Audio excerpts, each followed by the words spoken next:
Alright guys, welcome back to the channel. So today we are on an old terraced house in the middle of Sheffield.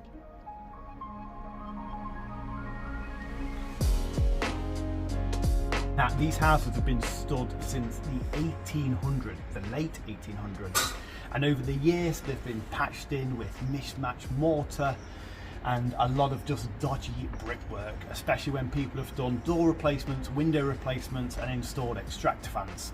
So today and over the next couple of days we're going to be here raking out the old lime mortar and then putting in, like for like, the same sort of mortar that they were using over a century ago.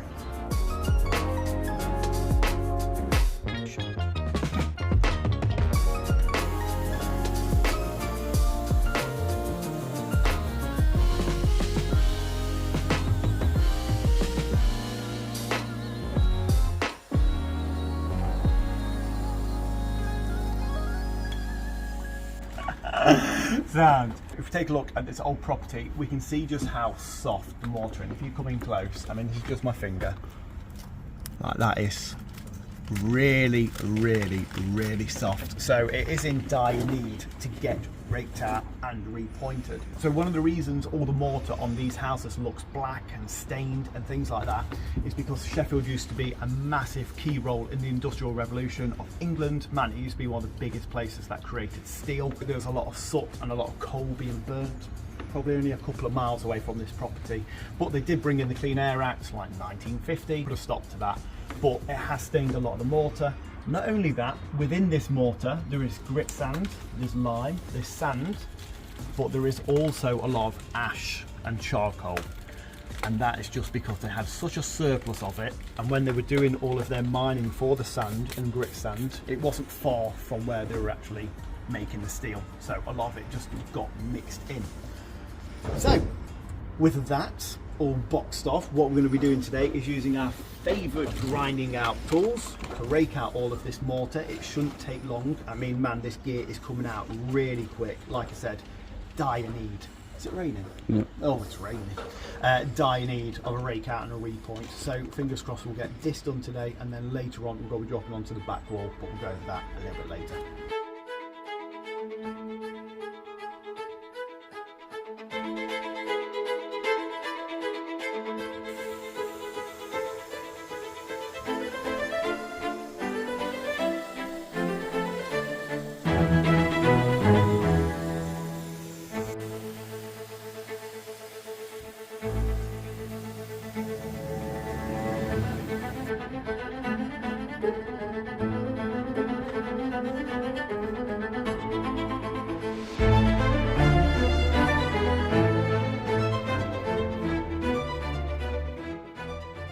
Just finished off raking upstairs. Man, it only took like an hour and a half, not even that. Really easy mortar to get out. Now we've just come downstairs. This is where like we've got quite a lot of damp problems and things like that, so we're doing a couple of things to help hopefully alleviate some of that. So the client wants us to stick dry rods in. They already have some old dry rods in, but there's a lot of new products out now to stop this sort of damp occurring. So we're waiting for that to get delivered today because we specially ordered that in, and when we do get it, we'll go over that. Something else as well, we've had this PVC door installed here. There's also an old lintel what does need replacing, so we will be doing that in a later video. Also, we're going to be sorting out the bond. So you see all these silly little queen closures we've got, we'll be taking them out and creating a nice bit of brickwork. Fingers crossed. And you can see how we've got sand and cement masonry here, and I've just peeled some of it back, and the mortar behind this sand and cement is, look how damp that, you can see on my finger how wet that is. So you can see just how damp the wall is, and the old mortar is behind that sand and cement. Interestingly, like, the wall doesn't look damp. This is what the problem we have a lot of the time. This is why I always end up doing repointing jobs. The wall really doesn't look too damp, but then you just get suspect areas like this. You can see like the bricks are trying to sweat and all the salt's coming out, and that's just because this sand cement has locked in the moisture. Putting lime mortar in will allow that moisture to actually escape. We're going to rake out this mortar and fingers crossed it shouldn't take too long. Like I say, the gear is so weak. We're going to do this, and then if you just look behind me, that's the wall we're going to be raking out and repointing as well, mainly just for aesthetic reasons, just making it look a little bit pretty. And also we need to rake out and repoint this wall, which, let's be honest, is a bit of a mess. That's been repointed with sand and cement, but it's only a garden wall, so it doesn't really matter. But we will rake it out and we will put lime mortar in, because that's what we've got. And we'll also acid that, because look at the state of it. What a mess. So yeah, lots to get on with. Now, I was just talking to Jake about the breathability of a wall, and I've watched so many videos on this, as probably you guys have. The term breathability in construction really hasn't been defined. A wall doesn't breathe. Sand and cement is like a watertight substance, so it doesn't let water out. Sometimes it traps water in. We're wanting damp air, moisture to come out of the wall, and lime assists in that. It doesn't stop it from happening. I'm not saying that it's breathable, but it allows moisture to be drawn out into the surrounding air.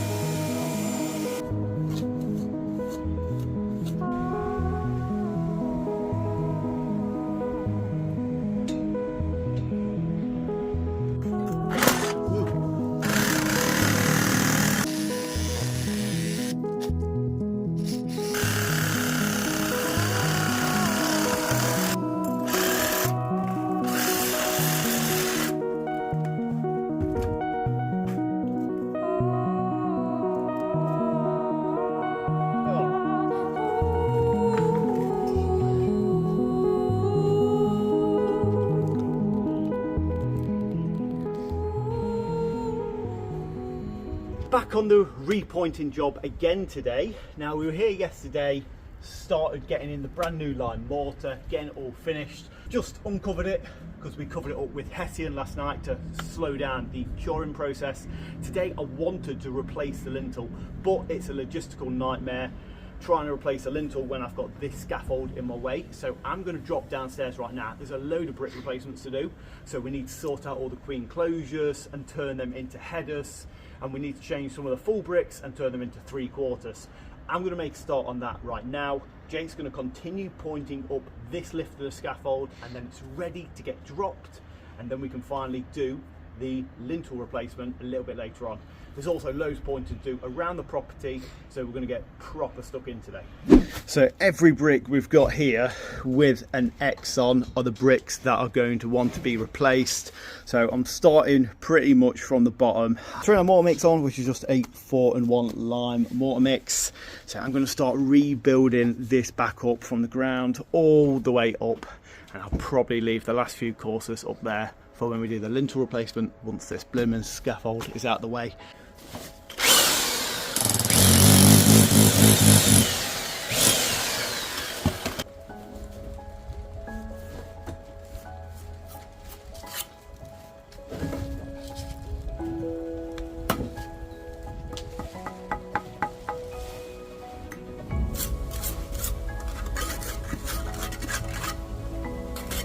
I threw a regular mix on, and there is zero difference.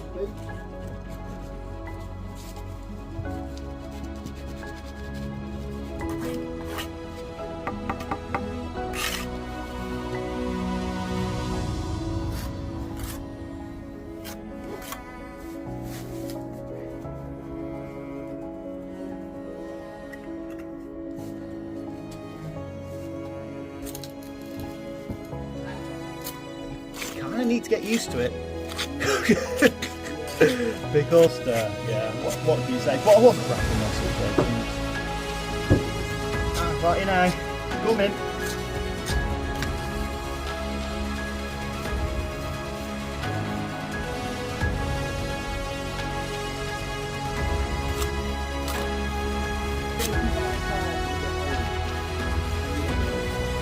I heard you say that one a few times.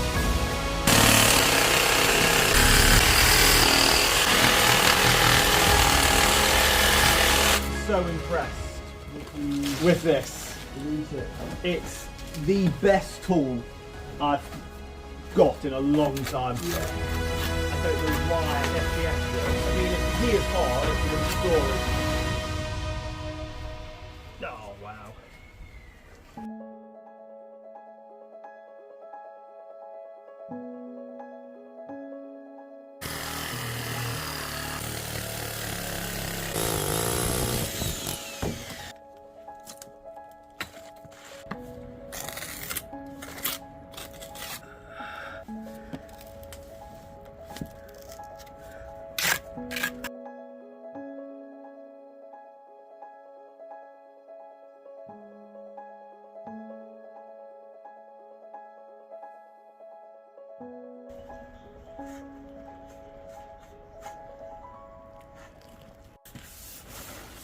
Oh, she's gorgeous. She's beautiful. So we've just finished sorting out this brickwork here. We ended up replacing about 15-16 bricks in total, just to try and make the bond a little bit nicer. I was told to leave these two here. In all fairness, they're not as bad as the ones down there. So that's sorted. I just need to do the exact same thing pretty much over here. So I probably won't show you. Same shit, different day. But what we do have is Jake working along this side here. So he's already struck all of this in. It just needs raking back and pointing off. He's got a couple brick replacements to do here as well. Thankfully, we actually have got some bricks. They might be a little bit wet, but they are going in and that'll be perfect.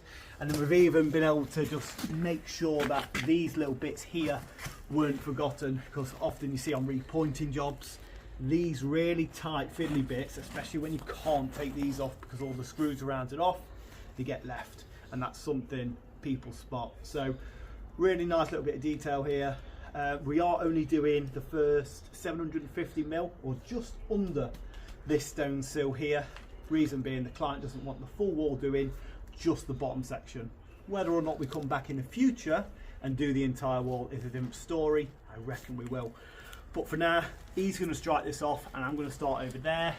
And then once all that's done, there's this little section to point here. Now we have got some, I don't know if they're dry rods or some sort of damp proof injection thing coming. That's getting dropped off at a building merchant's, but we've had to specially order it in.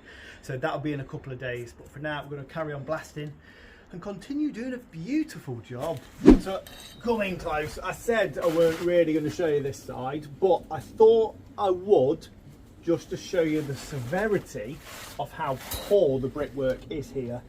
Obviously we've got massive damp patches here, all staining, which is really bad. I've actually suggested installing a couple of ACOs.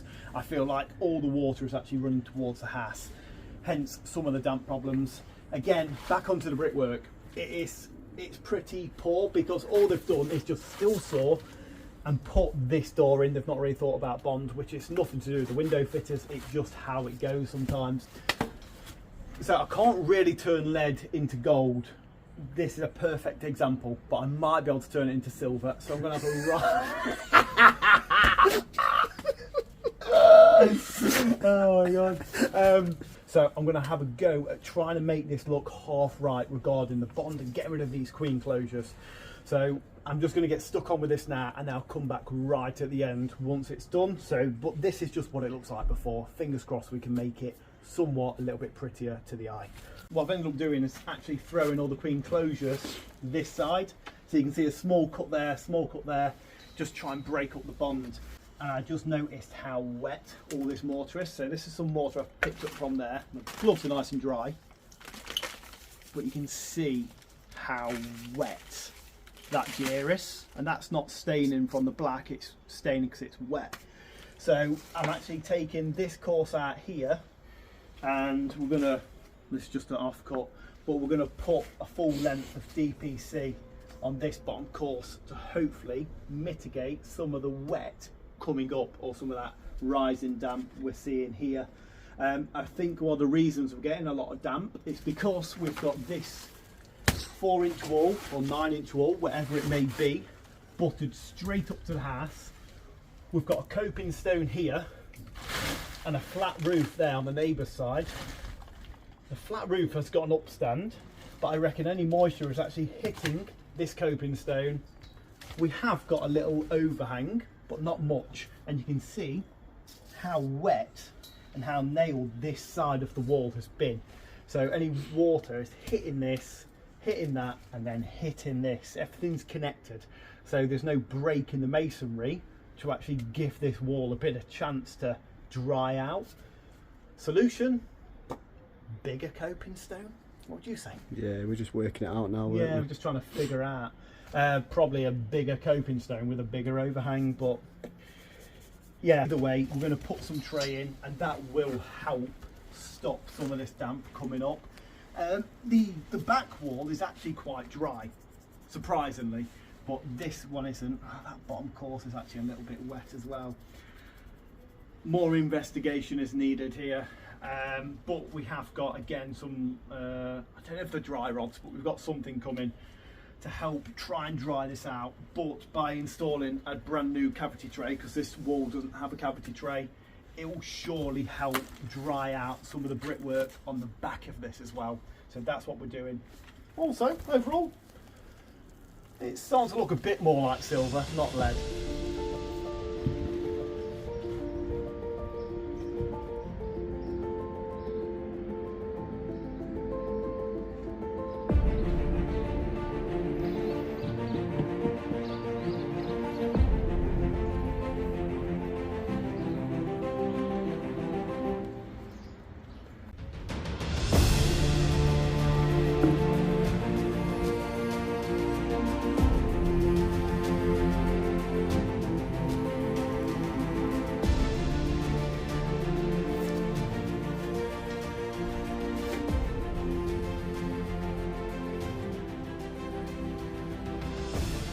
Pretty much where we are leaving it for today. Scaffold did get dropped, and was able to sort out all of this brickwork and replace all of the damaged bricks on this side. And also, whether or not I turned it into gold, I would say more copper than silver, was able to sort this out as well. This section and this section still need an acid. But all up there where we completed a few days ago, that's all been cleaned, polished, beautiful. Next time we're here, we need to do this whole lintel replacement. You can see how I've left it out for now, and all around the extractor fan. So there'll be a video on this lintel replacement in a couple of days. For now, we're going to continue pointing this wall, very much a similar situation to this wall. Lead, gold, silver, you know, trying to polish a bit of a turd here, but I reckon it will come nice. So thank you very much for watching this one, and join us in a few days when we get this lintel replacement done and finish off raking out and making the back of this old terrace house look marvellous. What should it do? Well, it'll help with breathability. We'll take out that old... Oh, that's fucking down now.